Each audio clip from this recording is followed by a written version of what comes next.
In 2023, the CEO of Klarna said AI would replace half his workforce in just a few years. AI can already do all of the jobs that we as humans do. Sebastian Chmielkowski froze hiring, called AI the future, and went all in. He even bragged about how Klarna's AI chatbot was doing the work of 700 customer service reps.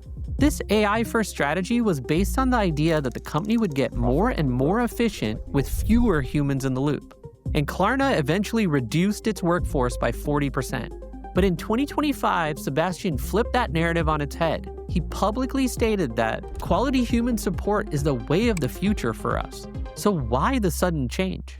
First up, though, is a bit of background on Klarna. It's a Swedish fintech company that offers buy now, pay later services like Afterpay, and has over 90 million global customers. Up until 2019 or so, Klarna was profitable. But in 2020, the company started losing money. And 2 years later, they posted their worst ever financial year, $1 billion in losses. Sebastian was looking to cut costs wherever he could. Then, in 2023, he became obsessed with ChatGPT. He reached out to Sam Altman asking if Klarna could test out OpenAI's tech. And there was one specific function Sebastian wanted to automate. At the time, Klarna was handling around 3.5 million customer chats a month. So after integrating with some of OpenAI's products, Klarna released a chatbot. The goal was to replace as many customer service reps as possible. And Sebastian was quite bullish on this. A lot of jobs are going to be threatened. He'd gone as far as putting a hiring freeze in place to try and shrink the size of his workforce. Due to the implications of AI, since September, October, we have stopped recruitment. Jumped to 2024 and the results were looking promising. Within a month of the chatbot's launch, it had taken over 2/3 of all customer chats. Sebastian bragged it did the work of 700 customer service reps. The resolution time of a ticket went down from 11 minutes to 2, and by this point, they'd gone from 5,000 to 3,500 employees. And Sebastian planned to cut even further to 2,000 people. He kept saying, there are so many people doing similar things. Klarna even launched an internal AI assistant called Kiki. It apparently took 2,000 inquiries a day from employees. The media ate it up. Sebastian became the poster child for AI deployment. It got to the point that by the end of 2024 at the annual financial review, Klarna's results were delivered entirely by a deepfake of the CEO. I'm proud to announce a really strong set of results for the first 9 months of the year. 23% year-on-year growth and a return to profitability. The chatbot alone, it saved the company $40 million in 1 year just by reducing support costs. But there was a problem. Things quickly started to change when 2025 came around because it turns out customers didn't love the chatbot. Reddit was buzzing with complaints, social media lit up, calling it a filter that routes users to a human without actually solving the problem. Satisfaction scores started to drop and the number of complaints kept going up.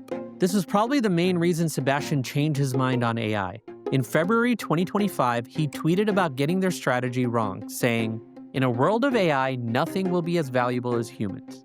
He also changed his tune on job security, telling reporters, "My work to me is a super important part of who I am, and realizing it might become unnecessary is gloomy."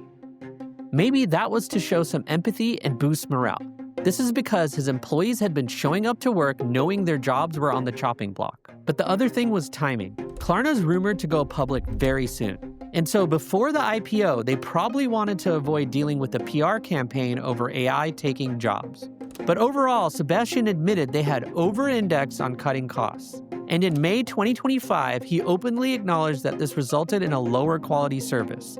This is where the company shifted its focus away from short-term productivity gains and cost savings. Klarna is now chasing 3 things. 1, fewer customer complaints. 2, more issues resolved. And 3, better customer experience even if it means more humans on payroll. That's a pretty big shift from a CEO who once claimed AI would replace us all. The new narrative is all about balance. Sebastian calls it a hybrid approach. It's where machines do what they do best, which is things like speed and scale, and humans do what we do best, which is empathy, taste, judgment, and complex problem solving. AI working with human oversight to deliver the best customer experience possible. And so under this new strategy, Klarna is hiring again. Sebastian has abandoned those plans to half his workforce using AI. Instead, the company is looking for more contractors, graduates, and even loyal users to work for them. It's also piloting an Uber type of setup in Sweden. This is where workers choose their own schedules and can work remotely. It's a clear signal. Klarna is committed to keeping humans in the loop. But it's not just Klarna facing this kind of backlash. Duolingo just got roasted on TikTok about its AI-first approach. This is after laying off 10% of its translation contractors. Then, Shopify's CEO is also under fire. He said no new hires unless you prove AI can't do the job. Company CEO is encouraging its employees to weigh their need for workers against the talents of AI. And that's what blows my mind, because Klarna did the exact same thing 2 years ago, and it hasn't worked out. The financial services company net loss more than doubled in the first quarter, totaling $99 million. It's a public case study on what happens when the hype wears off in real time. And it might be a glimpse into what's next for almost every AI-first company. Because when it comes to any new technology, there's one important question to ask. Are we focusing on what actually matters to customers?